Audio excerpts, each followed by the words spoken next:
ESZENS. We are ESZENS. Hello students, good morning. तो ESZ academy के online channel पे एक बार फिर से आपका स्वागत है। मैं हूं सचिन और जैसा कि आपको पता है बच्चों कि यहाँ पे हमारे पास UKPSC जेई इलेक्ट्रिकल इंजीनियरिंग के लिए मोस्ट रिस्पेक्टेड क्वेश्चन का सीरीज चल रहा है। तो उसी सीरीज को आगे बढ़ाते हुए हम लोग लेकर के आए हैं UKPSC जेई इलेक्ट्रिकल इंजीनियरिंग का सेट नंबर 3 नेटवर्क थ्योरी और BEE का। इससे प्रीवियस लेक्चर में हम लोग ऑलरेडी 2 सेट डिस्कस कर चुके हैं। तो जिन्होंने वो लेक्चर नहीं देखा है उसका लिंक डिस्क्रिप्शन बॉक्स में आपको नीचे मिल जाएगा, साथ में आई बटन में भी मिल जाएगा। तो वहां से जाकर के आप हमारे प्रीवियस लेक्चर को देख सकते हैं, ठीक है। और उसमें बहुत अच्छे अच्छे क्वेश्चन हमने डिस्कस किया था। तो एक और अच्छा सा सीरीज लेकर के हम लोग आए हैं, ठीक है, क्वेश्चन का। तो ये हमारा है सेट नंबर 3, ठीक है। तो चलिए बिना देर किए हुए आज का सेशन अपन लोग स्टार्ट करते हैं। चाणक्य नीति के महामंत्र सीरीज को आगे बढ़ाते हुए फिर एक बार फिर से महायुद्ध की आगाज करते हैं। तो UKPSC 2021-22 जो एग्जाम होने वाला है उस पर फोकस करते हुए आज हम लोग मोस्ट एक्सपेक्टेड क्वेश्चन का सेट नंबर 3 लेकर के आ गए हैं, नेटवर्क थ्योरी और BEE का सेट नंबर 3, ठीक है। तो ये एक बार फिर से मैं आपको बता दूं बच्चों कि यहाँ पर हमारा जो नेटवर्क थ्योरी और BEE है, ठीक है, वो क्या है, सेक्शन ए है पेपर 1 और पेपर 2 का, जो आपका टेक्निकल पेपर है। टेक्निकल पेपर का सेक्शन ए में हमारा BEE और नेटवर्क थ्योरी है, ठीक है। तो यहाँ पर मैं इसके वेटेज की बात करूँ तो ऑलमोस्ट 120 मार्क्स टू 150 मार्क्स का टोटल वेटेज है आउट ऑफ 720 मार्क्स, ठीक है। इसका जो वेटेज है बच्चों 120 marks to 150 marks out of 720 marks, ठीक है। चलिए तो आज का जो हमारा पहला क्वेश्चन है, क्वेश्चन नंबर 1, सबसे पहले क्वेश्चन को पढ़ लेते हैं। क्वेश्चन क्या बोल रहा है कि if the length of the bar magnetic material is increase by 20% and the cross sectional area is decrease by 20% then the reluctance is, ठीक है। Option 1 increase by 67%, option 2 increase by 50%, option 3 remain same, option 4 decrease by 33%। तो इसके लिए बच्चों आपको reluctance का main जो formula है जो उसके फिजिकल डायमेंशन से रिलेटेड है ये आपको याद होना चाहिए। तो यहाँ पर जो हमारे पास जो रिलक्टेंस का फार्मूला आता है S = L/μ/A, ठीक है।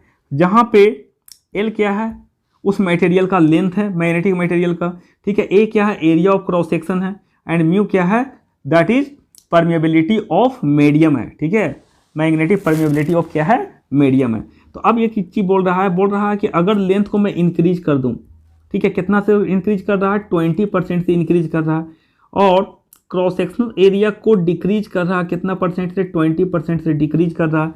तो अब न्यू रिलक्टेंस जो होगा बच्चों वो कितना हो जाएगा, देखिए अगर 20% से इंक्रीज कर गया मतलब ये बन गया 1.2 टाइम्स ऑफ L हो गया, और नीचे म्यू हो गया, और क्रॉस सेक्शनल एरिया रिड्यूस हो रहा है 20% से, अब ये कितना रह गया, 0.8 टाइम्स ऑफ A रह गया, ठीक है। तो अब यहाँ पर देखिए अगर हम लोग देखें यहाँ पर एक पॉइंट से एक पॉइंट यहाँ कैंसिल आउट हो जाएगा। तो 4 3 जा 12 और 4 2 जा 8, कितना आ गया बच्चों फैक्टर, 3/2 टाइम्स ऑफ L/μ/A, ठीक है। और यहाँ पर जो हमारा L/μA था ये क्या था, इनिशियल रिलक्टेंस, ठीक है। तो जो हमारा न्यू रिलक्टेंस आ गया बच्चों कितना आ गया, that is 1.5 times of initial reluctance. तो 1.5 गुना हो गया, ठीक है, 1.5 गुना हो गया। इसका मतलब कितना से इंक्रीज कर गया, दैट इज इंक्रीज बाई 50%, ठीक है। तो चलिए अब हम लोग नेक्स्ट क्वेश्चन की तरफ आगे बढ़ते हैं। आई थिंक आपको ये समझ में आया होगा, ठीक है। अगर इसमें कोई डाउट होगा तो आप एक कमेंट बॉक्स में नीचे आप कमेंट करेंगे, ठीक है। तो फिर से एक बार हम लोग इसको हम रिप्लाई करेंगे, ठीक है। चलिए अब नेक्स्ट क्वेश्चन की तरफ आगे बढ़ते हैं। क्वेश्चन नंबर 2, क्वेश्चन नंबर 2 क्या है हमारा, ये एक मैग्नेटिकली कपल्ड सर्किट का क्वेश्चन है बच्चों। बोल रहा है 2 coupled inductor L1 = 0.2 henry and L2 = 0.8 henry have the coefficient of coupling K = 0.8, then the mutual inductance M is. Mutual inductance के बारे में बोल रहा है कि म्यूचुअल इंडक्टेंस कितना होगा, ठीक है। तो आपको पता होगा म्यूचुअल इंडक्टेंस जो हमारा होता है ये होता है हमारा क्या, K√of L1 × L2, ठीक है। K का वैल्यू कितना दिया हो बच्चों, 0.8 √of L1 मतलब 0.2 इंटू L2 0.8। ठीक है, तो कितना हो जाएगा 0.8 इंटू, अब 0.2 इंटू 0.8 हो जाएगा 0.16। जब इसको स्क्वायर रूट से बाहर निकालोगे तो 0.8 इंटू ये निकलेगा 0.4। तो कितना आ जाएगा बच्चों 0.8 इंटू 0.4 0.32। ठीक है, 0.32 हेनरी। कौन सा ऑप्शन होगा? That is option number 4 is the correct answer. ठीक है, ये तो फार्मूला बेस्ड क्वेश्चन था, आपको ये फार्मूला आपको ध्यान में होना चाहिए। ठीक है, ये फार्मूला आप याद रखना, बहुत इंपॉर्टेंट फार्मूला है ये। ठीक है, एम क्या रिप्रेजेंट कर रहा है? Mutual inductance between the coil. के रिप्रेजेंट कर रहा है coefficient of coupling. L1 L2 क्या? Self inductance of coil 1 and coil 2। ठीक है, चलिए अब नेक्स्ट क्वेश्चन की तरफ हम लोग आगे बढ़ते हैं। नेक्स्ट क्वेश्चन हमारा दैट इज क्वेश्चन नंबर 3। ठीक है, बोल रहा है क्या? A coil with certain number of turns has the specified time constant. ठीक है, बोल रहा है if the number of turns is doubled then its time constant would be. ठीक है, बोल रहा है कि नंबर ऑफ टर्न्स को अगर डबल कर दिया गया, ठीक है, तो आपको पता होगा बच्चों, यहाँ पर जो हमारे पास मान लो एक प्रैक्टिकल कॉइल है या प्रैक्टिकल इंडक्टर है, ठीक है, जिसमें n नंबर ऑफ टर्न्स है। ठीक है, L इसका क्या है? हमारा लेंथ ऑफ द कॉइल है, और A इसका cross section area of each turn है।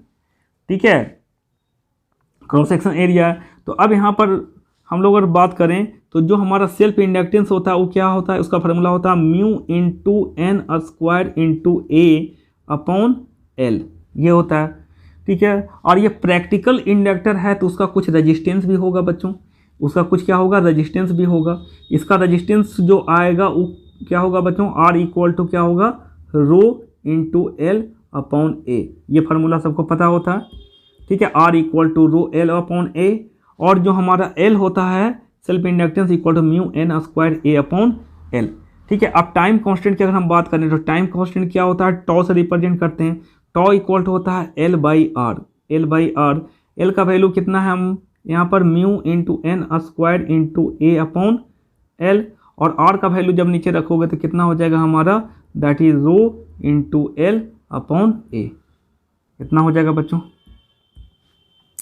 ठीक है, अब यहाँ पर क्या हो जाएगा? Equal to mu into N square into A upon L, और इंटू ये हो जाएगा a upon rho into l, rho into l, इतना आ जाएगा।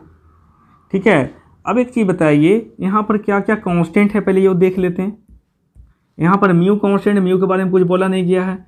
ठीक है, अब नंबर ऑफ टर्न्स को बोल रहा है कि डबल कर दिया गया। क्रॉस सेक्शन एरिया के बारे में कुछ नहीं बोला गया बच्चों।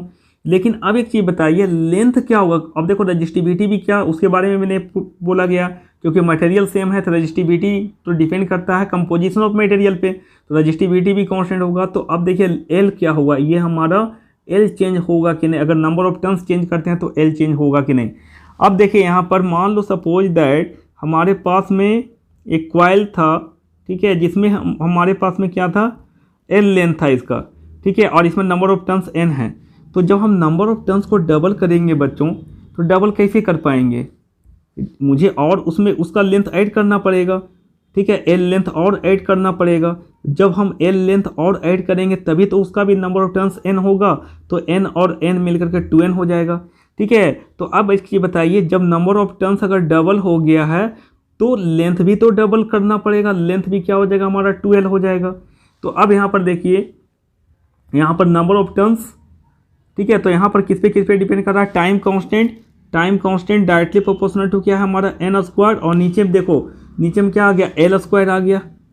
ठीक है, तो अब बताइए, अगर हम लोग, बाकी सारी चीज़ कांस्टेंट है, अगर हमारे पास नंबर ऑफ टर्न्स, अगर डबल हो गया तो 2n का होल स्क्वायर हो जाएगा, और डिवाइड बाय एल भी 2l हो गया तो 2l का होल स्क्वायर हो जाएगा। तो यहाँ पर हमारा जो फैक्टर है दैट इज 2 ये कैंसिल आउट हो जाएगा यहाँ से बच्चों। ठीक है, तो ओवरऑल क्या होगा? टाइम कांस्टेंट चेंज नहीं होगा। ठीक है, कि जितना टाइम से हमारा नंबर ऑफ टर्न्स इंक्रीज करेगा उतना ही टाइम से हमको लेंथ भी इंक्रीज करना पड़ेगा। ठीक है, तो क्या होगा? That is option number 4 is the correct answer, that is remains unaffected. ठीक है, अनअफेक्टेड होगा। ठीक है, ये क्वेश्चन एक अच्छा क्वेश्चन, कॉन्सेप्चुअल क्वेश्चन था। फिर भी अगर कोई डाउट होगा तो कमेंट बॉक्स में कमेंट करके नीचे आप मेंशन करेंगे। ठीक है, क्योंकि आपको ध्यान रखना होगा यहाँ पर क्रॉस सेक्शन एरिया चेंज नहीं होगा, यहाँ पर आपको लेंथ उतना ही ऐड करना पड़ेगा, क्योंकि n को 2n कब करेंगे, जब उतना ही लेंथ हमको ऐड करना पड़ेगा। l लेंथ में नंबर ऑफ टर्न्स n है तो 12 लेंथ में नंबर ऑफ टर्न्स 2n होगा। क्लियर है। चलिए नेक्स्ट क्वेश्चन की तरफ हम लोग आगे बढ़ते हैं। नेक्स्ट क्वेश्चन है क्वेश्चन नंबर 4। क्वेश्चन नंबर 4 क्या बोल रहा है बच्चों, बोल रहा है कि the mutual inductance between the two closely coupled coil is 1 henry if the number of turns of the one coil is decreased to half and those of the other is doubled, then the new value of the mutual inductance will be equal to। बोल रहा है कि हमारे पास to closely coupled coil है, ठीक है, और दोनों के बीच का जो हमारा म्यूचुअल इंडक्टेंस दिया हुआ बच्चों वो दिया हुआ 1 हेनरी दिया हुआ है। बोल रहा है कि if number of turns in the one coil is decrease to half, ठीक है, n1 को डिक्रीज कर दिया गया हाफ से, ठीक है, तो n1 को डिक्रीज कर दिया गया n1/2 तक, और n2 जो number of turns of second coil उसको इंक्रीज कर दिया गया, कितना, डबल कर दिया गया 2n2। तो बोल रहा है कि म्यूचुअल इंडक्टेंस पे क्या इफेक्ट पड़ेगा। तो देखिए यहाँ पर जो म्यूचुअल इंडक्टेंस होता है बच्चों, ये होता है क्या, directly proportional to under root of n1 under root of n2, ये दोनों के प्रोडक्ट के डायरेक्टली प्रोपोर्शनल होता है। अब देखो n1 को क्या कर दिया गया है, ये कर दिया गया n1/2, n2 को कर दिया गया डबल, तो 2n2 अंडर रूट, ये दोनों फैक्टर कैंसिल आउट हो जाएंगे, कोई फर्क नहीं पड़ेगा, ये as it is n1 into n2 रह गया। ठीक है, तो अगर हम नंबर ऑफ टर्न्स n1 का नंबर ऑफ टर्न्स को हाफ कर दें और n2 के नंबर ऑफ टर्न्स को क्या कर दें, डबल कर दें, तो म्यूचुअल इंडक्टेंस चेंज नहीं होगा। ठीक है, तो क्या रहेगा, वही रहेगा, दैट इज 1 हेनरी। ठीक है, आई थिंक समझ में आया होगा आपको। चलिए अब नेक्स्ट क्वेश्चन की तरफ आगे बढ़ते हैं। नेक्स्ट क्वेश्चन है that is question number 5। Question को पढ़ लेते हैं, क्या है क्वेश्चन। बोल रहा two inductor have the self inductance of 9 milli henry and 25 milli henry, the mutual inductance between them is 12 milli henry, the coefficient of inductive coupling between the coil will be equal to. ठीक है, अब ये भी एक formula based question है। देखो यहाँ पर जो k होता है, ठीक है, ये क्या होता है, m/√of L1 इंटू L2। ठीक है, अब m का वैल्यू कितना दे दिया है, 12 मिली हेनरी, सारे मिली में है, under root of L1 L2 कितना है, 9 इंटू 25, तो कितना हो जाएगा, ऊपर में 12 और नीचे में 9 का हो जाएगा 3 और 25 का हो जाएगा कितना, 5 हो जाएगा, तो कितना होगा, 3 चौके 12। ठीक है, तो कितना हो जाएगा आपका 0 पॉइंट कितना आ गया, 8, 0.8। कौन सा ऑप्शन है देखिए जरा, 0.8, ये ऑप्शन होगा 0.8। और किस में आएगा ये, इसका कोई यूनिट तो होगा नहीं, ठीक है, हेनरी कैंसिल आउट हो जाएगा, तो 0.8 देखिए कौन सा है, ऑप्शन नंबर 4। ठीक है, ऑप्शन नंबर 4 दैट इज 0.81। कितना होगा बच्चों, 0.81। ठीक है, तो option number 4 is the correct answer. ठीक है, चलिए नेक्स्ट क्वेश्चन की तरफ आगे बढ़ते हैं। नेक्स्ट क्वेश्चन है क्वेश्चन नंबर 6। बोल रहा है a resistance and another circuit element are connected in series across the DC voltage भी, the voltage across the second element is भी इनिशियली उसके अक्रॉस वोल्टेज भी था एंड आफ्टर लॉन्ग टाइम 0 हो गया। ठीक है, 0 हो गया। तो बोल रहा है कि हमारे पास में एक रेजिस्टेंस है और एक अननोन सर्किट एलिमेंट है जो उसके सीरीज में कनेक्टेड है, और उसको हम लोग स्विचिंग किए हैं। ठीक है, अब देखो यहाँ पर V वोल्ट की बैटरी से, ठीक है, मान लो यहाँ पर V मान लेता हूँ, ये रेजिस्टेंस है, ये अननोन एलिमेंट है। ठीक है, अब क्या बोल रहा है, ये अननोन एलिमेंट है हमारे पास, ये अननोन एलिमेंट है, मुझे नहीं पता कि ये कैपेसिटर है या इंडक्टर है, ये अननोन एलिमेंट है। तो अब बोल रहा है the voltage across the second element is भी इनिशियली, तो बोल रहा है कि t=0 पे इसके अक्रॉस वोल्टेज कितना है, V है। ठीक है, और जैसे जैसे टाइम इंक्रीज करता है, कुछ टाइम के बाद हमारा स्टेडी स्टेट में वोल्टेज उसके अक्रॉस क्या हो जाता है, 0 हो जाता है। तो बताइए बच्चों ये किसका प्रॉपर्टी है। ठीक है, तो t=0 पे वोल्टेज कितना है, मैक्सिमम वोल्टेज आ रहा है, मतलब मैक्सिमम वोल्टेज कब आएगा, जब ये ओपन सर्किट के जैसा बिहेव करने लगेगा, तो उस केस में इसमें कोई ड्रॉप नहीं होगा, इसमें नहीं होगा, तो इसमें क्या हो जाएगा, करंट 0 हो जाएगा उस केस में, जब ये ओपन सर्किट जैसा बिहेव करने लगेगा। तो करंट इसमें जीरो हो जाएगा तो इसमें कोई ड्रॉप नहीं होगा, तो इसके अक्रॉस वोल्टेज ड्रॉप जीरो होगा तो सारा वोल्टेज उसके अक्रॉस आ जाएगा। तो ये एक इंडक्टर का प्रॉपर्टी होता है बच्चों, ठीक है, कि T इक्वल टू जीरो पे हमारा जो इंडक्टर है वो कैसा बिहेव करता है, ठीक है, ओपन सर्किट के जैसा, अगर इनिशियल कंडीशन जीरो है, कुछ नहीं दिया हुआ, ठीक है, ठीक है। तो यहाँ पर हमारा वोल्टेज क्या होगा, हमारा मैक्सिमम होगा, that is VL of zero is equal to कितना आएगा, V आ जाएगा, ठीक है। तो कौन सा होगा option, that is option number 1, that is inductance, ठीक है। तो सेकेंड एलिमेंट क्या होगा, सेकेंड अननोन एलिमेंट एक इंडक्टेंस होगा जो कि T इक्वल टू जीरो पे एक ओपन सर्किट जैसा बिहेव करने लगेगा। तो इनिशियली करंट होगा सर्किट में जीरो, तो सारा वोल्टेज किसके क्रॉस आ जाएगा, इंडक्टर के क्रॉस आ जाएगा।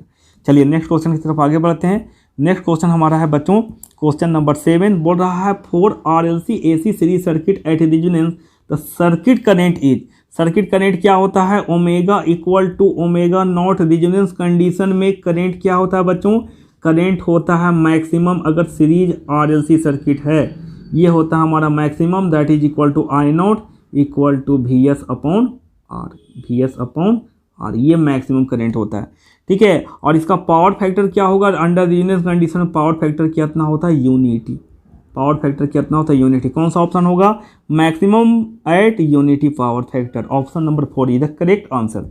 नेक्स्ट क्वेश्चन की तरफ हम लोग आगे बढ़ते हैं। नेक्स्ट क्वेश्चन है दैट इज क्वेश्चन नंबर 8, बोल रहा a series RLC circuit resonate at 1 megahertz, तो बोल रहा at frequency 1.1 megahertz the circuit impedance will be, circuit का इम्पीडेंस क्या होगा। तो देखो बच्चों यहाँ पर देखिए सीरीज RLC सर्किट की बात किया है और उसका रेजोनेंस फ्रीक्वेंसी 1 मेगाहर्ट्ज दिया हुआ है। तो अब बोल रहा है कि एट फ्रीक्वेंसी 1.1 मेगाहर्ट्ज, मतलब omega greater than omega naught या फिर F greater than F not की बात किया है। तो F greater than F naught पे सीरीज RLC सर्किट कैसा बिहेव करता है, ठीक है, एक इंडक्टिव सर्किट जैसा बिहेव करने लगता है, ठीक है। F less than F naught पे कैसा बिहेव करता था, कैपेसिटिव सर्किट के जैसा, F equal to F naught पे कैसा बिहेव करता है, प्योरली रजिस्टिव सर्किट के जैसा बिहेव करता है, ठीक है। तो कौन सा आंसर होगा बच्चों यहाँ पर, that is inductive, the series RLC circuit behaves like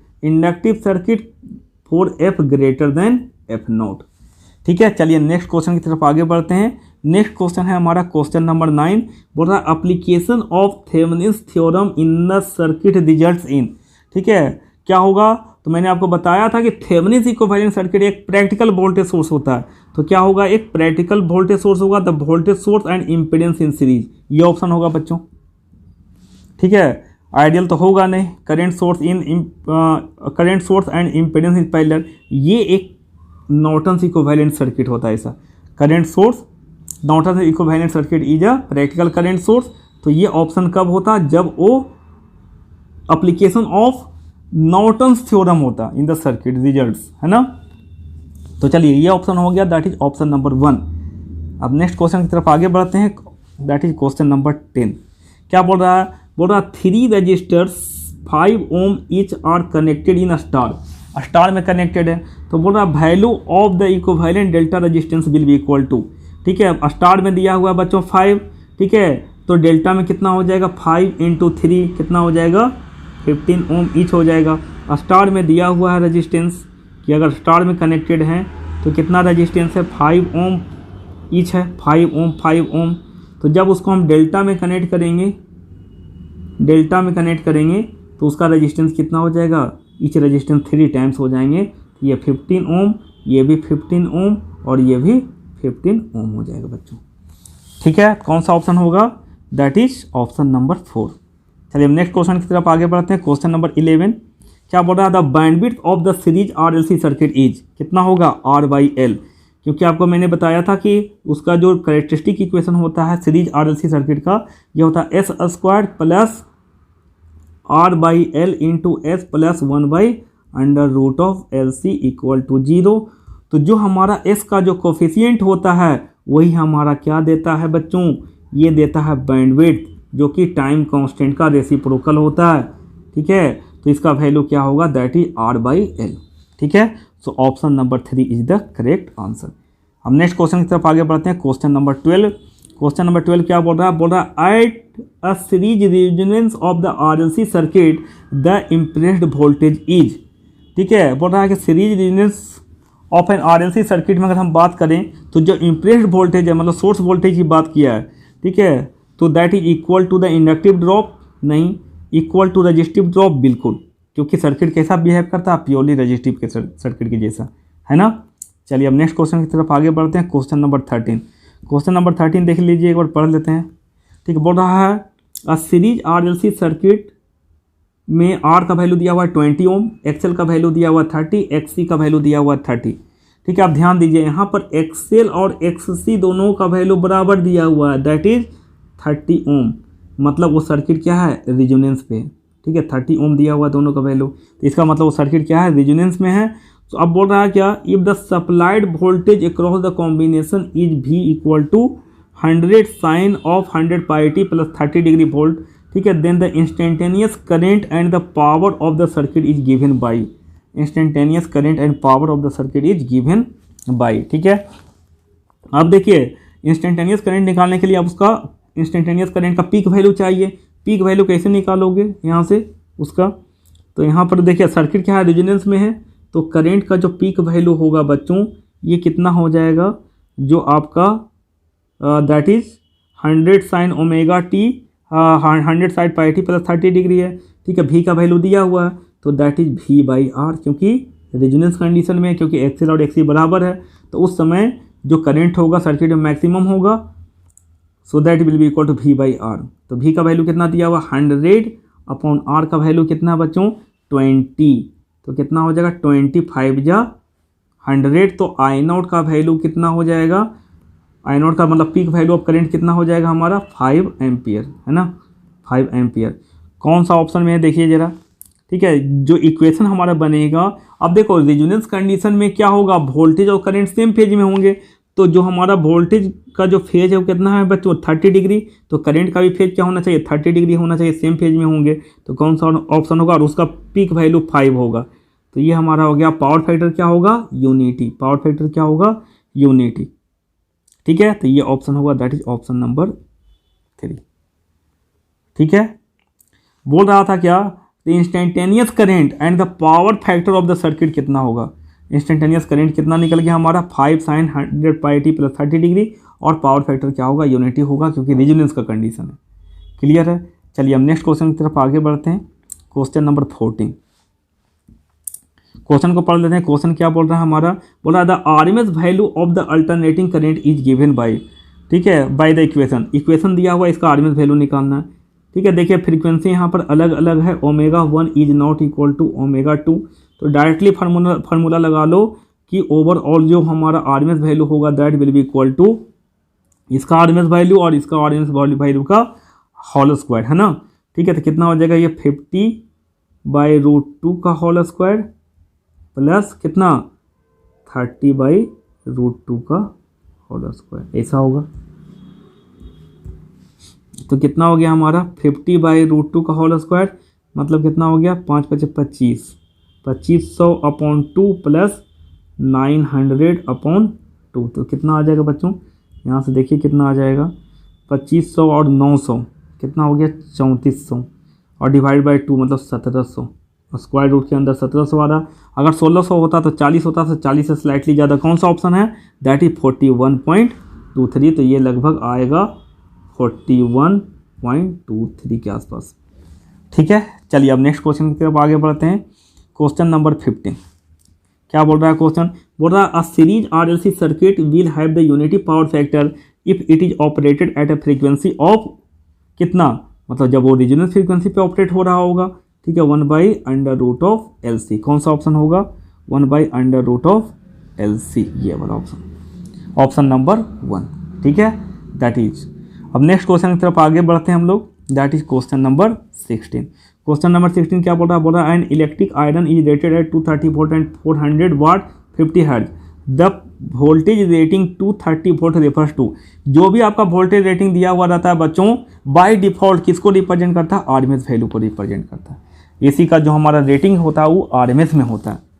ठीक है, तो जो भी बल्ब हमारा हीटर जो भी दिया हुआ हो, ठीक है, लैंप दिया हुआ हो तो उसका जो वोल्टेज रेटिंग और वाटेज रेटिंग होता है, ठीक है, तो उसमें जो वोल्टेज रेटिंग होता है वो आरएमएस रेटिंग होता है बेसिकली, ठीक है, बाय डिफ़ॉल्ट। चलिए अब नेक्स्ट क्वेश्चन की तरफ आगे बढ़ते हैं। क्वेश्चन नंबर 17 क्या बोल रहा है? A sinusoidal periodic wave form is free from the DC component, cosine component and even harmonics, ठीक है, इवन हार्मोनिक्स भी नहीं है। So the wave form has, ठीक है, तो वेव फॉर्म में क्या होगा? बोला डीसी कंपोनेंट भी नहीं है, ठीक है, साथ में इवन हार्मोनिक भी नहीं है, कोसाइन टर्म कंपोनेंट भी नहीं है, तो उसके पास में होगा हाफ वेव और साइमेट्री होगा बच्चों, ठीक है। चलिए नेक्स्ट क्वेश्चन की तरफ आगे बढ़ते हैं। क्वेश्चन नंबर 18, क्वेश्चन नंबर 18 क्या बोल रहा है? बोल रहा है in a series RC circuit the voltage across the capacitor start increasing at the moment the circuit is switch to 10 volt DC.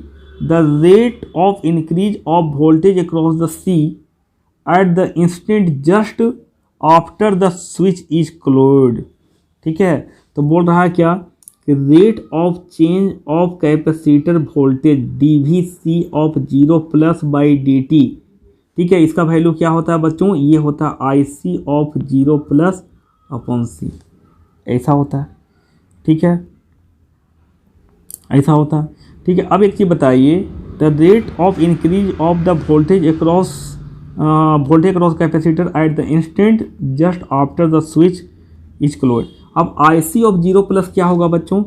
ठीक है, IC ऑफ 0 प्लस देखो एक रेजिस्टेंस है, एक कैपेसिटर है, उसको स्विचिंग किया गया यहाँ से, ठीक है, स्विचिंग किया गया है एक वोल्टेज सोर्स से, ठीक है, V वोल्ट के बैटरी से यहाँ कनेक्टेड है, ठीक है, ये हमारा यहाँ पर ये माइनस ये प्लस हो जाएगा, ठीक है, ये R है और ये C है, ठीक है। तो जैसे स्विच को क्लोज करेंगे t इक्वल टू 0 पे, जैसे स्विच को क्लोज करेंगे बच्चों, स्विच को t इक्वल टू 0 पे जैसे क्लोज करेंगे तो इसमें करंट फ्लो करने लगेगा। तो t इक्वल टू 0 पे बताइए कैसा बिहेव करता है कैपेसिटर?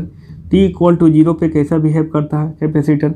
ओपन सर्किट की जैसा बिहेव करेगा या शॉर्ट सर्किट की जैसा बिहेव करेगा बताइए, ठीक है। तो इनिशियली वो शॉर्ट सर्किट की जैसा बिहेव करता है, क्योंकि टी इक्वल जैसे स्विचिंग करोगे तो ट्रांजिएंट आएगा, तो ट्रांजिएंट कंडीशन में capacitor will behave like short circuit अगर इनिशियल कंडीशन 0 है, ठीक है। तो कुछ नहीं दिया हुआ इनिशियल कंडीशन के बारे में, तो हम लोग यहाँ पर 0 मानेंगे, तो ये हो जाएगा हमारा सर्किट टी इक्वल टू 0 पे, ये हमारा रजिस्टेंस रहेगा, ये शॉर्ट सर्किट जैसा बिहेव करने लगेगा, और यहाँ से आपका सर्किट क्लोज होकर के यहाँ से करंट कितना होगा उस समय बच्चों?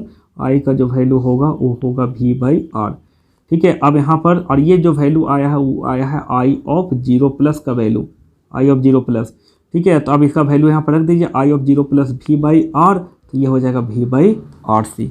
कौन सा ऑप्शन होगा देख लीजिए? V/RC, that is option number 4, that is V/RC, ठीक है।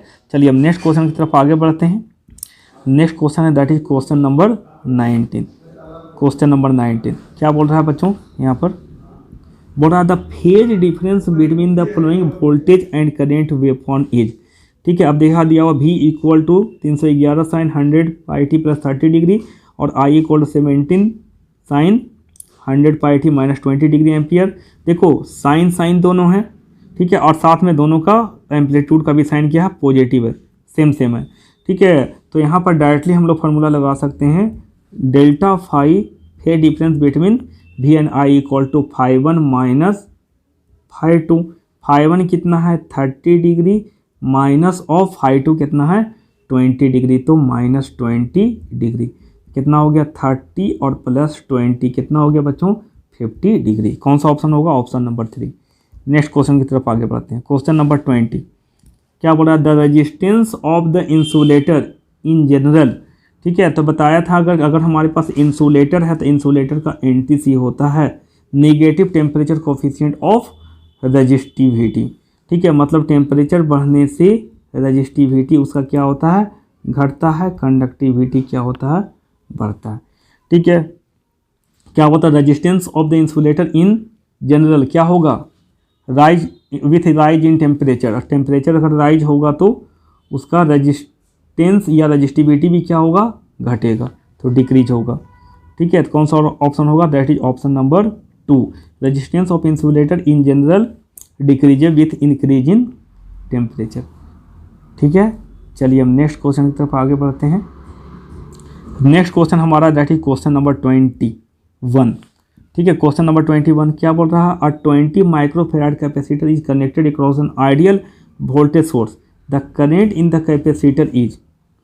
ठीक है, एक आइडियल वोल्टेज सोर्स के अक्रॉस, एक आइडियल वोल्टेज सोर्स के अक्रॉस, एक आइडियल वोल्टेज सोर्स के अक्रॉस एक कैपेसिटर कनेक्टेड है, एक कैपेसिटर कनेक्टेड है। तो बोल रहा है the current in the capacitor, बोल रहा है कि करेंट जो होगा कैपेसिटर में वो क्या होगा, will be very high at first and then exponentially decay. ठीक है, इनिशियली, क्योंकि अगर कैपेसिटर फुली डिस्चार्ज होगा तो इनिशियली करंट क्या होगा, बहुत ही हाई होगा, देन एक्सपोनेंशियल डीके, और उसके बाद में करंट क्या होगा टाइम के साथ। ठीक है, टाइम के साथ में आईसी धीरे धीरे क्या होगा, डिक्रीज होगा, आईसी क्या होगा, डिक्रीज होगा।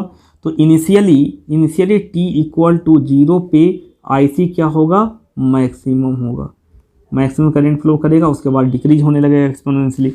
तो कौन सा ऑप्शन होगा, that is will be very high at first then decreases exponentially. उसके बाद जैसे जैसे टाइम बीतेगा आईसी का वैल्यू एक्सपोनेंशियली डिक्रीज होते चला जाएगा।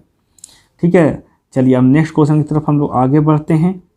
क्वेश्चन नंबर 22 बोल रहा है a 10 microfarad and 20 microfarad capacitor are connected in series, the combination of is supplied to the 150 volt from the sinusoidal voltage source. ठीक है, the voltage across the 20 microfarad capacitor will be equal to. ठीक है, तो यहाँ पर क्या कर सकते हैं, देखो दो कैपेसिटर है, ठीक है हमारे पास, और जो कनेक्टेड है हमारा एक साइनसोइडल वोल्टेज सोर्स से। ठीक है, और जिसका दिया हुआ हमारा कितना साइनसोइडल वोल्टेज सोर्स। ठीक है, ये दिया हुआ 150 वोल्ट। ठीक है, ये हमारा, ठीक है 150 वोल्ट। ठीक है, कितना दिया हुआ है 150 वोल्ट, थोड़ा सा मोटा हो गया, इसको पतला कर लिया जाए। ठीक है, ये दिया हुआ है कितना 150 वोल्ट। ठीक है, 150 वोल्ट दिया हुआ है। ठीक है, तो अब यहाँ पर दिया हुआ है कितना, ये 10 माइक्रोफेराड है और ये कितना 20 माइक्रोफेराड। ठीक है, अब किसके अक्रॉस वोल्टेज पूछा, वोल्टेज अक्रॉस 20 माइक्रोफेराड, तो वोल्टेज डिवीजन रूल लगा दो। सीरीज कम्बिनेशन में वोल्टेज डिवीजन रूल लगता है, दोनों कैपेसिटर सीरीज में कनेक्टेड है, जिसकी अक्रॉस निकालना है वो कैपेसिटर छोड़ दो।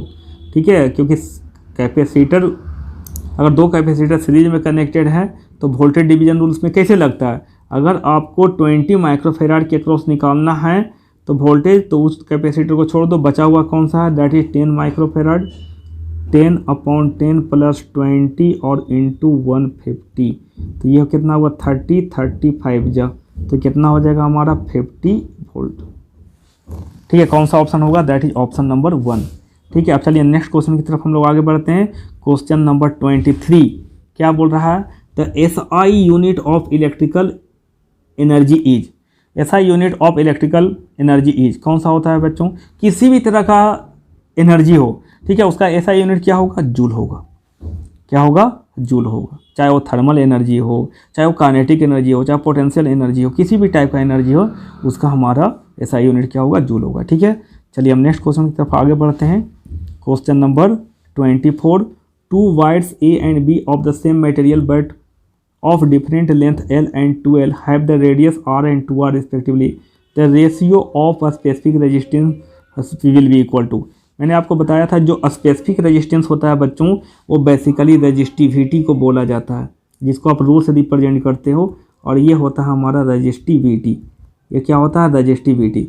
तो मैंने आपको बताया था कि रेजिस्टिविटी जो होता है वो मटेरियल के कंपोजिशन पे डिपेंड करता है, and that is independent of the physical dimension and geometry of the material. ठीक है, अब ये एसएससी जेई में भी क्वेश्चन पूछे हुए हैं और इस टॉपिक से क्वेश्चन बहुत ही आ रहा है। ठीक है, बार बार रिपीट हो रहा है क्वेश्चन, इसलिए आपको ध्यान रखना पड़ेगा कि जो रेजिस्टिविटी और कंडक्टिविटी है, जो एक दूसरे का रेसिप्रोकल पेयर होता है। ठीक है, ये दोनों ही क्या होते हैं, वो डिजाइन टाइम पैरामीटर हैं, जिस समय फैब्रिकेशन हुआ तो उसके कंपोजिशन पे डिपेंड करता है ये कंडक्टिविटी और रेजिस्टिविटी। ठीक है, these two are independent of physical dimension and geometry of the material. तो कौन सा होगा ऑप्शन, ऑप्शन नंबर 4। ठीक है, चलिए अब नेक्स्ट क्वेश्चन की तरफ हम लोग आगे बढ़ते हैं। क्वेश्चन नंबर 25 बोल रहा है कि the transform current in the certain branch of the circuit is, ये 2 बार आ गया है, ठीक है, तो ये होगा आपका the transform current in certain branch of the circuit is 2s plus 10/s into s plus 2 the current has a final value of. तो यहाँ पर बच्चों देखिए, यहाँ पर ट्रांसफॉर्म करेंट का वैल्यू दिया हुआ is equal to 2s plus 10/s और इंटू s प्लस 2। ठीक है, तो फाइनल वैल्यू थ्योरम लगाइए। फाइनल वैल्यू थ्योरम बोलता है कि limit t tends to infinity into क्या हो जाएगा i of t equal to क्या होगा limit s tending to 0 s into I S. I S कितना है हमारा s इंटू आई एस। तो इसका वैल्यू कितना हो जाएगा बच्चों, देखिए यहाँ से ये हो जाएगा यहाँ से इक्वल टू कितना हो जाएगा लिमिट s टेंडिंग टू 0 ये s और इंटू आई एस का value 2s plus 10/s into s plus 2। तो यहाँ से ये हो जाएगा हमारा कितना, ये s और s कैंसिल, और s का वैल्यू कितना रख दोगे हम, s का वैल्यू 0 रखो तो ऊपर कितना हो जाएगा, s का वैल्यू 0 तो ऊपर हो जाएगा 10 और नीचे s का वैल्यू 0 तो 2, 2 5 जा 10, तो ये कितना हो जाएगा 5 आ जाएगा। That is final value of current कितना होगा बच्चों, ट्रांसफॉर्म करेंट का फाइनल वैल्यू 5 होगा। ठीक है, तो ये था हमारा आज का लेक्चर। ठीक है, तो अब चलिए आज का लेक्चर हम लोग यहीं तक रहने देते हैं। अब आपसे हम मिलेंगे नेक्स्ट लेक्चर में चाणक्य नीति के नए सीरीज में। फिर से हम लोग एक लेक्चर का सीरीज लेकर के आएंगे अच्छे अच्छे क्वेश्चन का। तो thank you very much and thanks for watching and to be continue in the next video. Stay connected with us for more video. और मैं बताना चाहूँगा बच्चों, जो लोग भी इस चैनल पे नए हैं वो इस चैनल को सब्सक्राइब कर लें, क्योंकि इस चैनल पे अच्छे अच्छे क्वेश्चन का, मोस्ट एक्सपेक्टेड क्वेश्चन का पूरे इलेक्ट्रिकल का पूरा सीरीज आएगा। ठीक है, तो देखना ना भूलेंगे। अब नेक्स्ट वीडियो में हम लोग मिलते हैं। ठीक है, और for admission to our offline and online classes, ठीक है, please contact at this number. ठीक है, हमारे यहाँ ऑफलाइन और ऑनलाइन दोनों batches, offline batches already start हो चुके हैं, ऑनलाइन बैचेज भी स्टार्ट होने वाले हैं, जो हमारे मोबाइल एप्लीकेशन पे चलेगा ES जोन एकेडमी पे। ठीक है, ES जोन एकेडमी। ठीक है, इस ऐप पे हमारा ऑनलाइन पेड कोर्स भी लॉन्च होने वाला बच्चों। ठीक है, तो UKPSC JEE के लिए हम लोग जितना भी हो पाएगा आपको हम सपोर्ट करेंगे। यूट्यूब चैनल पर भी जितने भी वीडियो इम्पोर्टेंट होगा क्वेश्चन का सीरीज हम लोग लेकर के आएंगे। ठीक है, तो आप लोग को चिंता करने की कोई बात नहीं है, हम लोग पूरी तरह से आपको हम सपोर्ट करने के लिए तैयार है। बस अपना आप तैयारी स्टार्ट कर दीजिए। ठीक है, चलिए तो मिलते हैं अब नेक्स्ट वीडियो में। So thank you very much and all the best.